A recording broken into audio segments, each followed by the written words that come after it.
شهدت سنة 2012 بعض الجرائم التي ينعدم فيها الذكاء.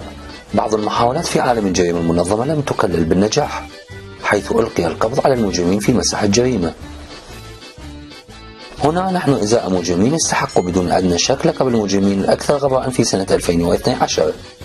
الجائزة الأولى تعود بدون شك إلى سائق السيارات الصيني الذي اصطدم 13 مرة بينما كان يحاول الهروب من الشرطة في ساعة الذروة.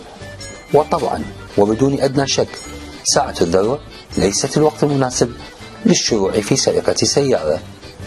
لص البنك الأكثر غباء لسنة 2012 يحتمل أن يكون عضوا في عصابة برازيلية ولم ينجح في إطلاق الرصاص، فقد انحرف إصبعه عن الزناد وتراجع قليلا ثم أرسل رصاصة استقرت في قدمه. في نهاية المطاف انتهت عملية السرقة بخروج اللص سيء الحظ أعرجا جارا وراءه ساقه المعطوبة. وماذا يقال عن أسوأ قناع لسنة 2012؟ لص كسول حاول أن يستولي على متجر صغير فقام بوضع سروال داخلي واسع رمادي اللون على رأسه. نتمنى أن يكون على الأقل نظيفا ولا يكون قد أخرجه رغم وساخته من سلة غسيل الملابس. جائزة الجبن سترجع بدون شك إلى هذا اللص، فهو دخل إلى متجر محلي بشجاعة وفي يده ساطور، لكنه تراجع خلف الباب بعد أن هوجم بمكنسة تنظيف من طرف صاحب المتجر الطاعن في السن. وعندما قام ابن صاحب المتجر بمؤازرة أبيه فإنه لم يجد طريقة أحسن للمواجهة من الهروب.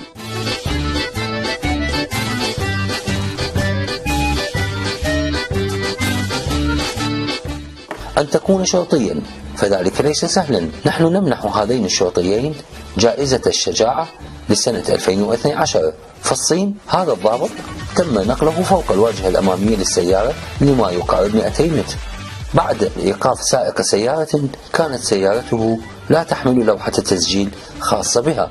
ضابط شرطة آخر في الفيتنام نشاهده فوق الزجاج الأمامي لحافلة. نحن لا نعرف إذا كان سائق الحافلة لا يريد أن يتأخر عن موعد الوصول أو لا يستطيع بكل بساطة أن يدفع غرامة المخالفة.